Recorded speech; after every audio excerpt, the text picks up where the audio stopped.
The Northtown News Magazine is brought to you in part by eVoter. eVoter is proud to be a sponsor of the Northtown News Magazine. Hi, I'm Marty Levinson, one of the great barbers of Illinois. I'm Marty Levinson, and you're watching Northtown News Magazine. Hi, I'm Marty Levinson, and welcome to the Northtown News Magazine. Excellent. Okay, now... I got an excellent. Now... Come on, baby, don't you wanna go? Come on, baby, don't you wanna go? Back to that lemon light city, sweet hope, Chicago. 224 44. Hi there, I'm the real Marty Levinson, and thank you all for listening to the Northtown News Magazine with Sonny Hirsch, our cameraman, and the greatest host around. 30th anniversary of the Greater Chicago Jewish Fest, and somebody who actually we've interviewed at the fest before, and it is a pleasure to have. She's always so busy in Washington, we can't get her on the show, and we're talking about the sixth-term incumbent congressman of the 9th District, rising in the seniority level, Jan Schakowsky. How are you? Nice to see you, Avi. My pleasure, and thank you so much for stopping and chatting.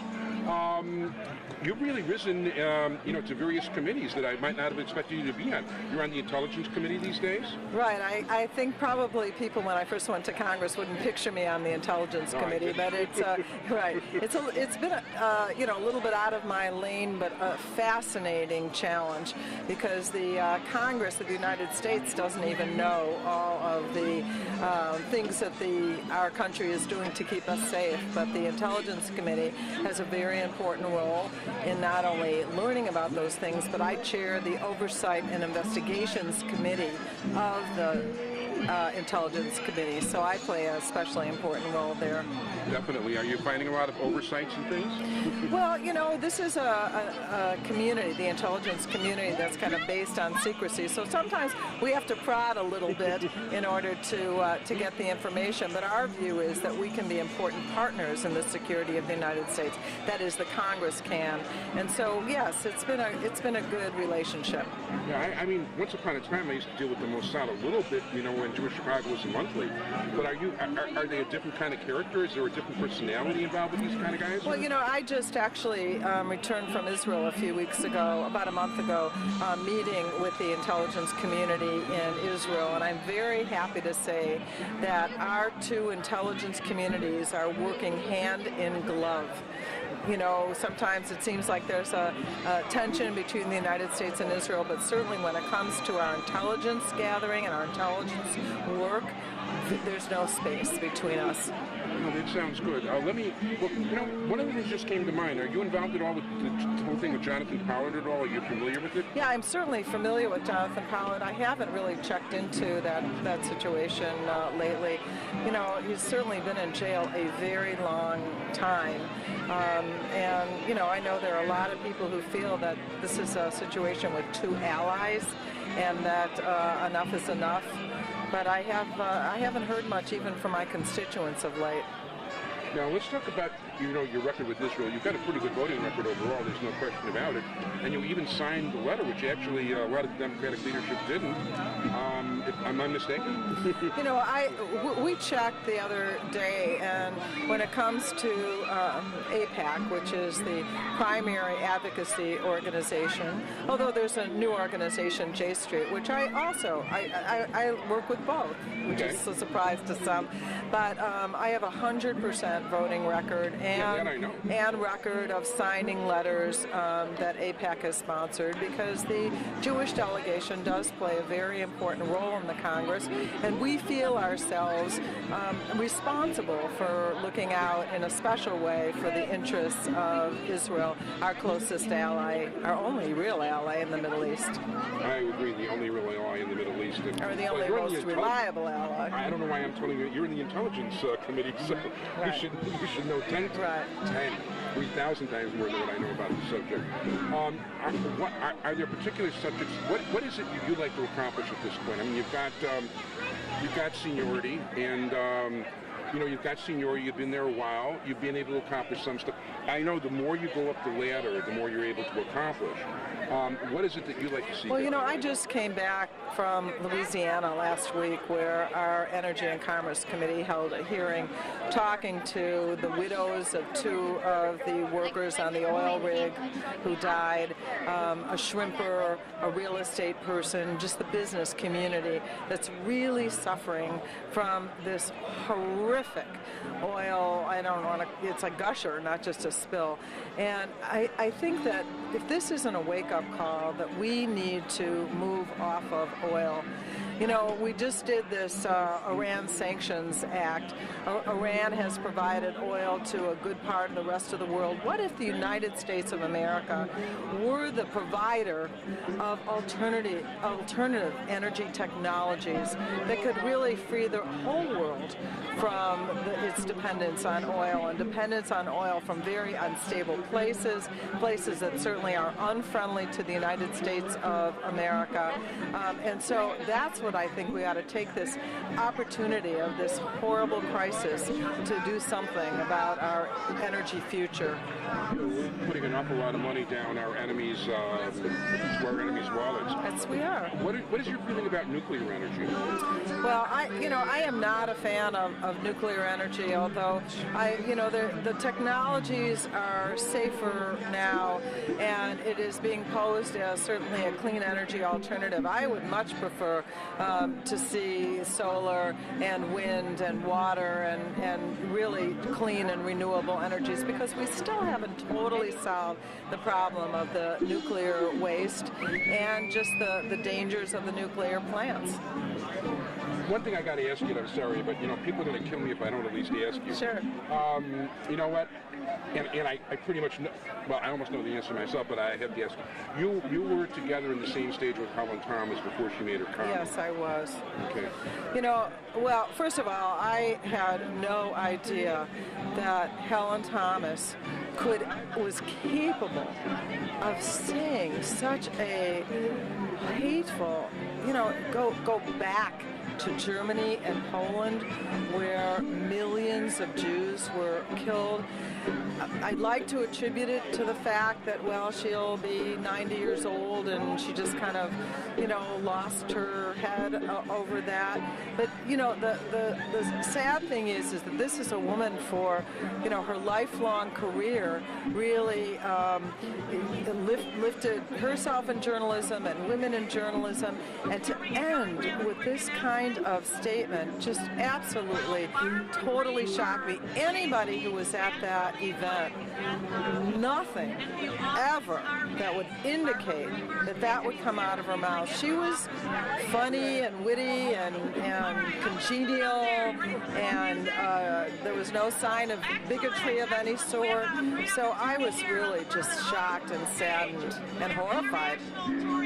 I have to admit that I can't say I had that much knowledge. Whatever knowledge I had, kind of a woman who at the end of her career, had a proud and long career since Kennedy, dealing with all these presidents for 50 years. The dean of the press corps and always was given the last question. And sitting right in the front, a special seat in the front row.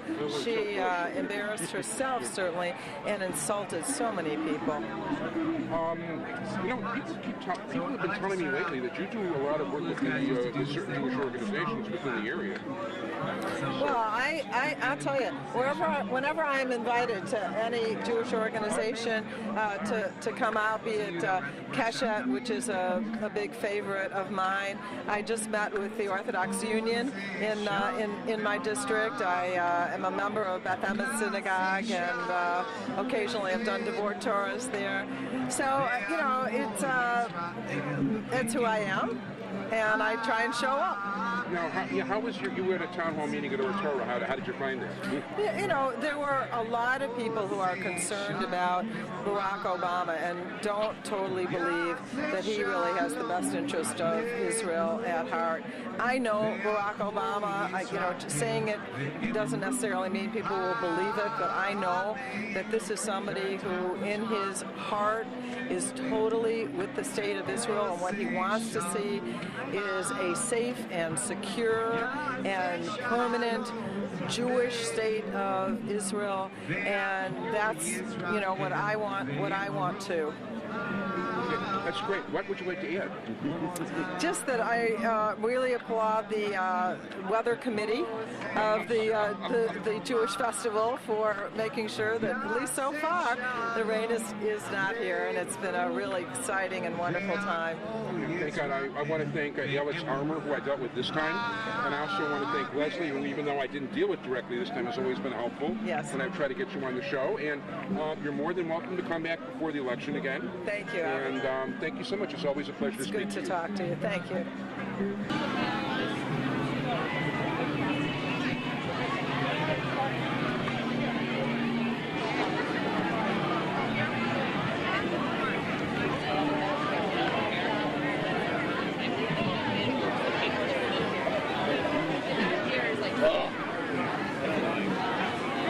Myers, Northtown Neighborhood News Magazine. We are at the 30th anniversary of the Greater Chicago Jewish Fest, 15th one. It's biannual. Sonny Hirschmeyer, entire technical crew. Looks like the skies might open up, so we're going to try to get as much done as we possibly can. We are here with congressional candidate in the 9th District, Joel Pollack. How are you? Very nice to be here. How are you? And thank God. And, this is Mrs. Pollack. I'm sorry, I forgot your first name. Julia. Nice to meet you. Julia? Yes. A pleasure. And how are you we've talked to you a little bit. How are you finding life on the campaign trail? I'm enjoying it greatly. It's a wonderful privilege to be able to meet so many people and hear their concerns. So it's been wonderful. Very good. Are you hearing different things from people here than you're hearing throughout the district, or? Oh no, people are very enthusiastic everywhere I go, but especially here at the Jewish Festival, where people really want to see a change. We're able to show people that there really is a contrast, that my opponent had a fundraiser last month with Helen Thomas, and I'm having a fundraiser this week with Alan Dershowitz, and that's the contrast we're providing, and people understand that, and people really want to see a change with the Gaza flotilla and the Obama administration supporting possibly an international investigation of Israel, which is just a follow-up on the Goldstone report, exactly what Hamas wants. We really need to send a strong signal that the U.S.-Israel relationship must remain strong, and we have to stand by our ally Israel. And how are you finding the campaign going? I mean, running against an incumbent congressman, even in this day and age when anti-incumbency is the rule, it's got to be rough. It gets easier and easier every day, because the more we stand up, the more people stand up with us. And that's been the most amazing part of this process, to be inspiring people and also inspired by people, the people who are coming out and volunteering for us, the people who are giving time to us. It's unbelievable the response we're having. And so, if there's anything to be worried about running against an incumbent, I don't feel it. I think that we're doing something good for the community. I feel great that we've been able to provide a choice to the residents of the 9th District, and we're just going to keep carrying that energy through right until Election Day and beyond. Well, I know she's, I definitely think there's no question that this is the first time she's really taking a campaign seriously. Well, I think it's been a while since she took the district seriously, quite frankly. And she told a reporter last week when they complained about the fact that Obama wasn't doing what they wanted, she said, well, you need to get off your etc. And that's the approach she's taken, that her job, as she sees it, is to represent Washington to the district. I believe my job will be to represent the district in Washington. It's a different approach, different philosophy, and she's trying, I think, to catch up to where we are and what our message is, but I think that people are ready for a change and they're going to vote for a change.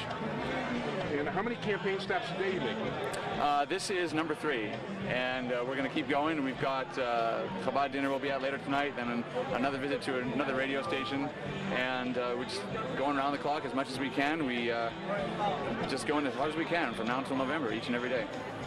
You enjoying campaigning?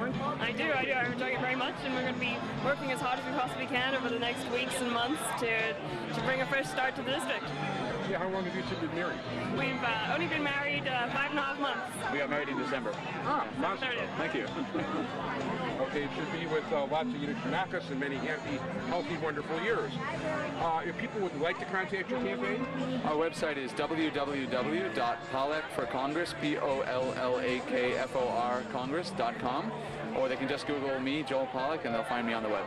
and I think there's no question, even though it'll be over by the time this is filmed and even hits the web, I think it's extremely cool that lifelong Democrat Alan Dershowitz is backing you and having that dinner with you when of course kosher food is available. Yes, and Democrats and Republicans are going to be there. We have Democrats and Republicans on the host committee because Democrats and Republicans want to see this administration change its policy towards Israel and the Middle East. And the number one focus of our policy should be Iran. We should not be making Israel the problem. We're letting Iran build nuclear weapons. We're letting Iran basically move in on all our allies. They've turned Turkey against the United States now, and that has to stop, and we have to send a very strong signal. That's why people from both sides are coming together for the Alan Dershowitz fundraiser and to support my campaign.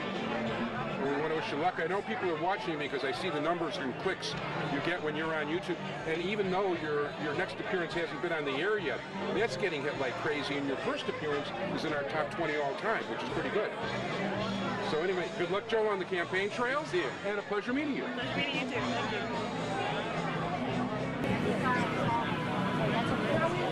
Some people were standing behind them without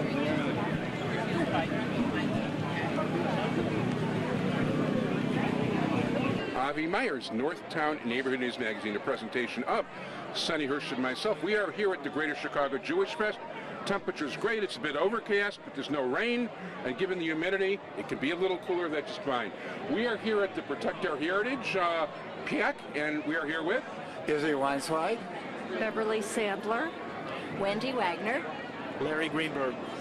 And tell us about Protect Our Heritage. It's a pro-Israel PAC. It's a one-issue PAC. We support candidates who support Israel, and that's all we're concerned about. Just Israel.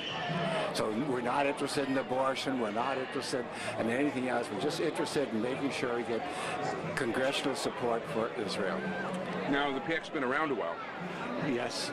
In fact, I think we got started with the Percy campaign when we tried to get rid of Percy, and we succeeded.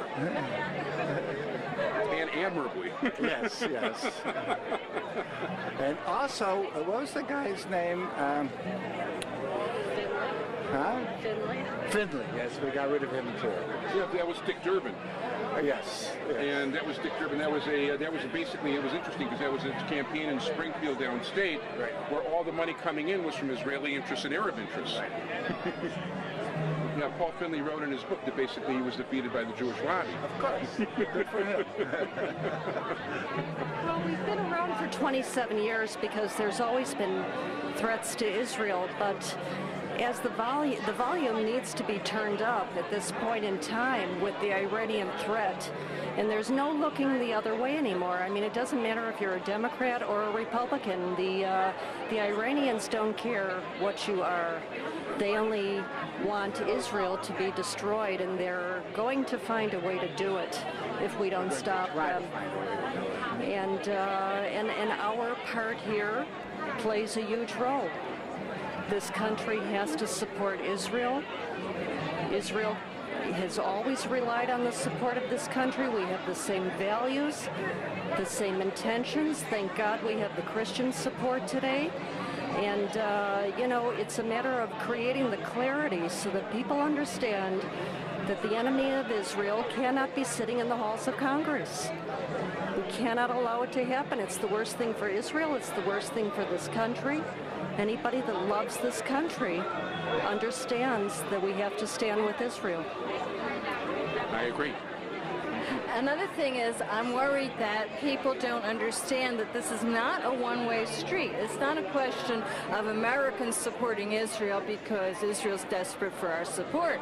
It's a question of America also needing Israel. Israel is our toehold in the Middle East, of course the only democracy, but we rely very heavily on military development, strategy, anti-terrorism, technology. technology. Israel is a technological powerhouse nowadays.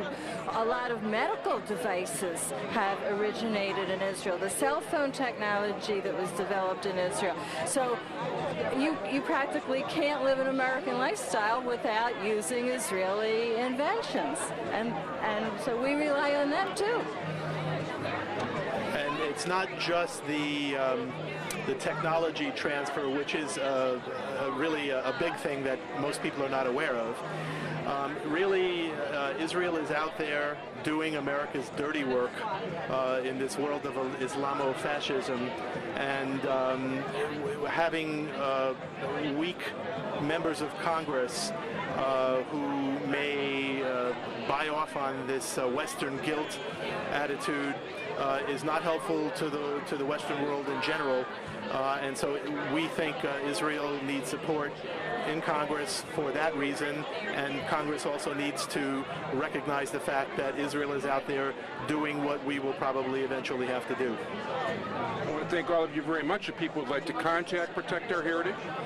I just want to say that the other important contribution from Israel is, of course, intelligence, because Israeli intelligence is very good, and they provide a lot of intelligence to the Americans. And if people want to contact Protect Our Heritage? Okay, I wanted to get it right. www.protectourheritagepac, all one word, PAC.com. And that's how they can find out what's going on. And once you're there, you can put, I believe you can put your name on our email list and get notification of events such as where we have the Candidates Forum coming up, where we're going to see the sign there. The Candidates Forum is Sunday, August 22nd, 6:30 p.m. Temple Bethel, 3610 Dundee Road in Northbrook. We've got Mark Kirk versus Alexi Giannoulias and Bob Dole versus Dan Seals. And by the way, we were actually approached to film that debate, and we might be doing that. I mean, not all the details are worked out, but Paul Miller, who's with Joel Pollack, who's with Ari Friedman prior, has been talking to us about it, and we're interested in doing that. We welcome new people joining us because this is really critical work right now, and there needs to be more of us meeting with these officials and creating the understanding that is needed in the times. Thank you so much. We appreciate, and good luck with your jobs. Thank you very much. Avi Myers, Northtown Neighborhood News Magazine. We are here with Rabbi Shimon Zenworth. And you're trying to build a new school. Right. We just opened this past year. Our first year successfully concluded now, Torah Academy of Buffalo Grove. It's a Jewish day school, the only Jewish day school in the northwest suburbs like Buffalo Grove in that area. And we have students from all over that region, Wheeling and Long Grove, Buffalo Grove, of course, from Deerfield, Riverwoods, that area, even from Northbrook. And the people are coming to us because they want a Jewish education for the children, and they'd like to have it not after school, but rather together, blended together, integrated with their excellent secular education. Now, how many grades do you have right now? Well, we started this year with preschool and kindergarten, ages 3 through 5. Next year we're adding, God willing, first and second grades, and we're adding also daycare a component for the youngest kids, 2-year-olds and under that. So we hope to expand each year with several grades, and God willing, eventually a K through 8 full system of education, elementary school. There certainly is a very large Jewish community in that area. Yes, it is, and thank God there's a real need for it, and we hope to people will find out more about it, spread the word that we have a school which is there to accommodate the needs of the Jewish community, all walks of Judaism, and any type of background. Person with no background is unaffiliated, is just as welcome as a person with excellent background. It makes no difference what background you're from. We welcome everyone. We make no demands on the parents in terms of what they do or don't do. It's totally open for all Jewish children. It's a community day school, and we try to make it workable for everybody. And if people would like to contact you? You can call me at 773-771-2613. Again, 773-771-2613. Thank you so much. You're welcome. Our website is Torah Academy BG. Torah Academy BG as in Buffalo Grove.com. Good luck. Good luck. Thank you. Good afternoon, everyone. Want to welcome everyone to the Greater Chicago Jewish Festival. Want to call out some folks who are here who we really appreciate, all the way from Cincinnati, Ohio. My cousin, David and Cheryl. Give it up for David and Cheryl. and a great fan and a great supporter of the festival. Larry Goodman's over there. Larry, give us a wave. We appreciate everyone being here and being part of the day. It's really important that you not only enjoy the music, but you get out there and find the food vendors, go through the art fair, and please, please make sure you make it all the way over there to Market Town. There's some wonderful people there, and some of our sponsors are there. And I don't have to tell you how much I want you to go over to the sponsors and say thank you. You can even go over there and say Toda Rabah. You can say thanks. You can just give them a wave, but make sure they know they're appreciated. We couldn't pull this off without them. As you know, this is an all-volunteer event, and the only way you can keep it going is with your support and our sponsors. On your way in or out, you should be for sure taking home our new CD. It's called The Town Square of Jewish Chicago, and that's what we're all about here. Creating the atmosphere that you'd have in a nice town square, hearing the music, smelling the food, and all the good things that make this day what it is. With that, we're ready to bring up Kol Sasson. Some people like to say that if the festival is the heart and soul of Jewish Chicago, then Kol Sasson is the heart and soul of the festival. I rather just say this is the house band of the Greater Chicago Jewish Festival. And if I can interrupt right here, please give a big round of applause to Michael Lorge. We're not here at all today if it's not for this guy. So 30 years we kicked this off. Kol Sasson was right there on that first stage, and we're really glad to have our 30th year here. So let's get ready to welcome and sing along with Kol Sasson. You guys can introduce yourselves? Yes. All right, you're going to introduce yourselves beyond that. One other shout out to Elaine and Alan Fox. Let's all say hi and thanks for Susie. All right. If you were here 30 years ago at the Greater Chicago Jewish Festival, you might have heard Kol Sasson sing this song. 1, 2, 1, 2, 3, 4.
Rejoice, let the sea roar, let people unite.